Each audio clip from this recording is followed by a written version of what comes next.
நமது ஆண்டவரும் இரட்சகருமாகிய இயேசு கிறிஸ்துவின் கிருபையுள்ள நாமத்திலே உங்கள் யாவருக்கும் அன்பினால் வாழ்த்துக்கள் கூறி இன்றைய தியானத்திற்கு உங்களை தயவோடு அழைக்கிறோம். இன்றைய தியான பகுதி நீதிமொழிகளின் புஸ்தகம் 23ஆம் அதிகாரம் 22 முதல் 26 வசனங்கள். தியான வசனம் நீதிமொழிகள் 23:26. என் மகனே, உன் இருதயத்தை எனக்குத்தா, உன் கண்கள் என் வழிகளை நோக்குவதாக. அருமையான கர்த்தருடைய பிள்ளைகளே, சகலவற்றையும் சிருஷ்டித்தவரும் ஒன்றுமில்லாமல் இருந்து சகலத்தையும் சிருஷ்டிக்கும் வல்லமையும் ஆற்றலும் உடையவராகிய தேவனாகிய கர்த்தர் தம்முடைய சிருஷ்டியாகிய உன்னிடத்திலும் என்னிடத்திலும் சில காரியங்களை கொண்டு வா என்று கேட்கிறார். எல்லாவற்றையும் நமக்கு ஈவாக கொடுத்தவர், தன்னையே ஜீவபலியாக கொடுத்து உன்னையும் என்னை மீட்டு கொண்டவர் சில காரியங்களை என்னிடத்திலே கொண்டு வா என்று கேட்கிறார். ஆம், இங்கே நீதிமொழிகள் 23:26 சொல்லுகிறது, என் மகனே, உன் இருதயத்தை எனக்குத்தா, உன் இருதயத்தை எனக்கு கொண்டு வா என்று கேட்கிறார். புதிய ஏற்பாட்டிலே சாலமோனிலும் பெரியவராகிய ஆண்டவராகிய இயேசு கிறிஸ்து உன்னை நோக்கி, என் மகனே, உன் இருதயத்தை எனக்குத்தா என்று கேட்கிறார். எல்லாவற்றை பார்க்கிலும் இருதயமே திருக்குள்ளதும் மகா கேடுள்ளதுமாய் இருக்கிறது, அதை அறியத்தக்கவன் யார் என்பதாக எரேமியா 17:9 வாசிக்கிறோம்.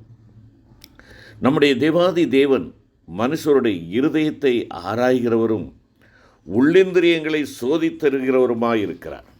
நாம் ஒவ்வொருவருடைய உள்ளங்களில் இருப்பதை, நம்முடைய இருதயத்தில் இருப்பதை அவர் அறிந்திருக்கிறார். ஆண்டவராகிய இயேசு கிறிஸ்துவை பற்றி யோவான் 2:25 நாம் பார்க்கின்ற பொழுது, மனுஷருக்குள் இருப்பதை அவர் அறிந்திருந்தபடியால் மனுஷரை குறித்து ஒருவரும் அவருக்கு சாட்சி கொடுக்க வேண்டியதாக இருக்கவில்லை என்பதாக கூறப்பட்டுள்ளது. மனுஷருடைய இருதயத்திற்குள் இருந்து பொல்லாத சிந்தனைகளும் உபச்சாரங்களும் வேசித்தனங்களும் கொலைபாதகங்களும் களவுகளும் பொருளாசைகளும் துஷ்டத்தனங்களும் கபடும் காம விகாரமும் வன்கண்ணும் தூசணமும் பெரும் மதிகேடும் புறப்பட்டு வரும். பொல்லாங்கானவைகளாய் இவைகளெல்லாம் உள்ளத்திலிருந்து புறப்பட்டு மனுஷனை தீட்டுப்படுத்தும் என்பதாக ஆண்டவராய் இயேசு கிறிஸ்து பரிசுத்த மார்க் 7ஆம் அதிகாரத்திலே குறிப்பிடுகிறதை பார்க்கிறோம். ஆனாலும் இப்படிப்பட்ட கேடுகள் நிறைந்த இருதயத்தை தனக்கு தரும்படியாக நம்முடைய பெரிய தேவன் உன்னிடத்திலும் என்னிடத்திலும் கேட்கிறார்.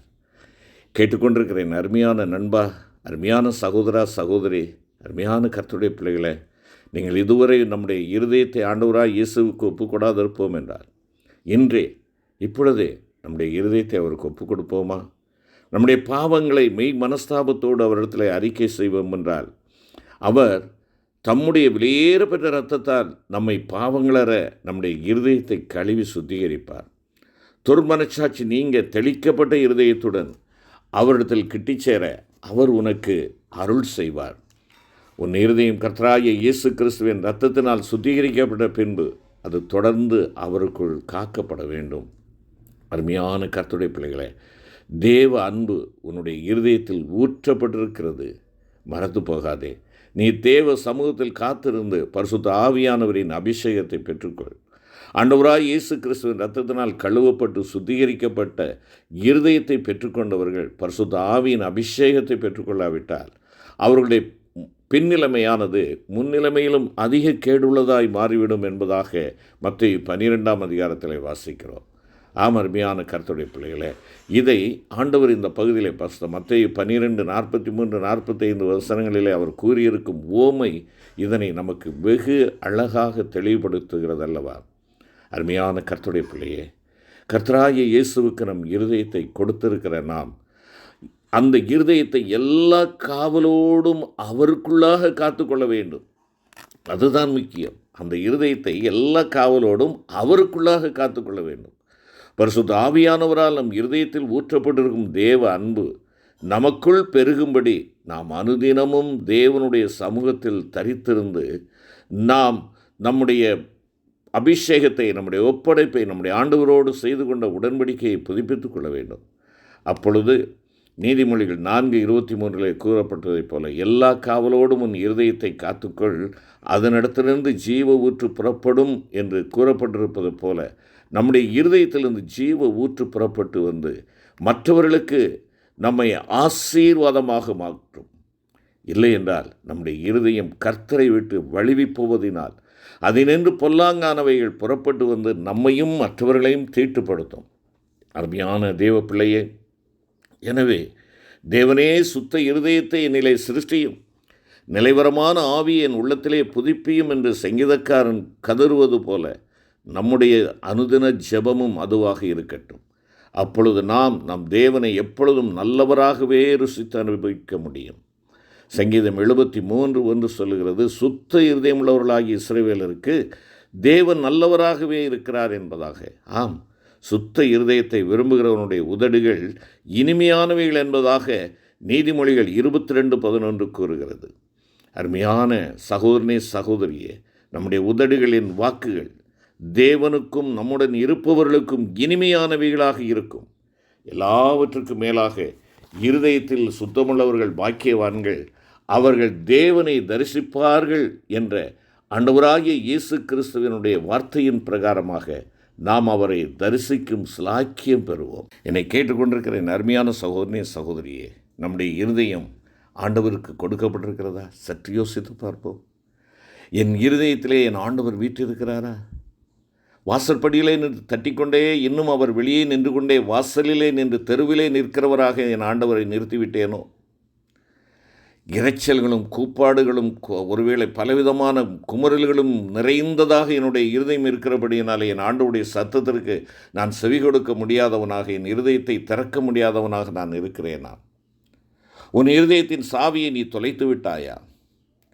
அருமையான கர்த்தருடைய பிள்ளையே, அந்த சாவி தொலைக்கப்படும் என்றால் உள்ளே இருக்கக்கூடிய உன்னுடைய கையில் தான் அந்த சாவி இருக்குது. நீ தான் அதை என்ன செய்ய வேண்டும்? கதவை திறக்க வேண்டும். நீ தொலைத்து விட்டாயா? உன் பாவமாகிய காரியங்கள் உன் தேவனை விட்டு உன்னை தூரமாக்கி தொலைந்து போன ஒரு நிலைக்குள்ளாக உன்னை கொண்டு வந்து விட்டதோ? யோசித்துப்பார். அருமையான கர்த்தருடைய பிள்ளையே, நீ ஒரு கிறிஸ்தவ குடும்பத்திலே பிறந்ததினாலே நீ கிறிஸ்தவன் அல்ல. உன் இருதயத்திலே ஆண்டவர் குடிகொண்டு இருக்கிறபடினாலே, இயேசு கிறிஸ்து உன் இதய பீடத்திலே இருக்கிறபடினாலே நீ கிறிஸ்தவன். கிறிஸ்து அங்கே வாசம் பண்ணுகிறார். கிறிஸ்து அவனிலே வாசம் பண்ணுகிறார். கிறிஸ்து அவளிலே வாசம் பண்ணுகிறார். இந்த உன்னத அனுபவத்திற்குள்ளாக நீ நான் வந்திருக்கிறோமா? தேவப்பிள்ளையை சற்று யோசித்துப்பார். உன் ஆண்டவருக்கு உன் இதய கதவை கொடுக்க முடியாதபடி உன்னை தடை செய்கிற காரியங்கள் என்ன? உன் இருதயத்திலே அவருக்கு இடமில்லாதவாறு உன் இருதயத்தை அடைத்து கொண்டிருக்கிற குப்பை கூலங்கள், அந்த குப்பை தொட்டிகள் எவைகளெல்லாம் இருக்கிறது, அவைகளை தூக்கி போடும்படியாக ஆண்டவருடைய பாதத்திலே ஒப்புக்கொடு உன்னை. ஆம், உன் ஆண்டவர் தங்குகிற இடத்திலே வேறு எந்த ஒரு காரியத்திற்கும் இடமில்லை. இதை நீங்கள் நான் உணர்ந்தவர்களாக, ஆண்டவரே என்னுடைய இருதயத்தை நீர் வந்து அமர்ந்து என்னை வழிநடத்தும் அப்பா, என்னை ஆளுகை செய்யும் என்று சொல்லி அவருடைய சமூகத்தில் நம்மை ஒப்பு கொடுத்து செபிக்க வேண்டும். இருதயம் அடைக்கப்பட்டதாக இருக்கிறதா? இருதயம் கடினமுள்ளதாக இருக்கிறதா? இருதயம் அசுத்தத்தினால் நிறைந்திருக்கிறதா? உன் இருதயத்தின் பீடத்திலே உன்னுடைய எண்ணங்கள், உன்னுடைய சிந்தனைகள், உன்னுடைய சுய சித்தங்கள், இல்லையென்றால் உன்னுடைய உலக பிரகாரமான நேசங்கள், பாசங்கள், அவைகளிலே அங்கே அரியணை ஏற்றி கொண்டிருக்கிறதோ? யோசித்து பார்த்தே உன்னுடைய பிள்ளையே, உனக்காக தன்னையே கொடுத்த ஆண்டவர் உன்னை தன்னுடைய இதயத்திற்கேற்ற தாசனாக வைத்துக்கொள்ள வேண்டும் என்று சொல்லி விரும்புகிற கர்த்தர் உன் இதயத்தை கேட்கிறார். மகனே, மகளே, உன் இதயத்தை எனக்கு தரமாட்டாயா? நான் அதிலே தங்கி வாசம் பண்ண நீ இடம் கொடுக்க மாட்டாயா? உன் இருதயத்தை திறந்து கொடுப்பாய் என்றால் நான் உன்னோடு வந்து போஜனம் பண்ணுவேனே. நீயும் என்னோடு போஜனம் பண்ணலாமே. உறவை நான் எதிர்பார்க்கிறேன்.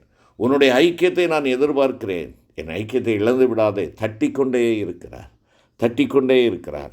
அருமையான கர்த்தருடைய பிள்ளை, அந்த தட்டுதலுக்கும் ஒரு கால வரம்பு உண்டு. அவர் உன்னை விட்டு கடந்து செல்லும் முன்பாக நீ கதவை திறந்து, ஆண்டவரே, இதோ என் இதயத்தை கொடுக்கிறேன், அதை உம்முடைய சிங்காசனமாக கொடுக்கிறேன், உம்முடைய ஆளுகையின் பீடமாக நான் கொடுக்கிறேன் என்று சொல்லி அவருடைய கரத்திலே நம்மை ஒப்புக் கொடுப்போமா? அருமையான கர்த்தருடைய பிள்ளையே, பாவியான மனுஷனை நித்திய காலமாய் தம்மை தரிசிக்கக்கூடியவனாக மாற்றும்படியாகவே என்னுடைய இருதயத்தை தமக்கு தரும்படியாக அவர் கேட்கிறார். கொடுப்போமா?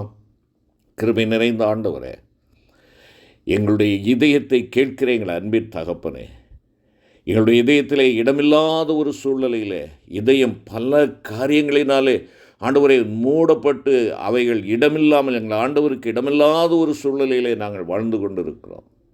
அசுத்தங்கள், தேவனுக்கு பிரியமில்லாத காரியங்கள், சுயம், இவைகளெல்லாம் எங்களுடைய இதயத்தை அடைத்து கொண்டு இருக்கிறது. அப்பா, தயவாய் எனக்கு இறங்கும். எங்களுடைய இருதயத்தின் அசுத்தங்களை சுத்திகரித்து தேவரீர் எங்களுடைய இருதயத்திலே நீர் ஆளுகை செய்யும்படியாக இதோ தருகிறேன் என்னுடைய இருதயத்தை. ஆண்டவரே, சுத்திகரியும், நீர் வழி நடத்தும். மீட்பர் இயேசுவின் மூலம் வேண்டிக் கொள்கிறோம் நல்ல பிதாவே. ஆமென்.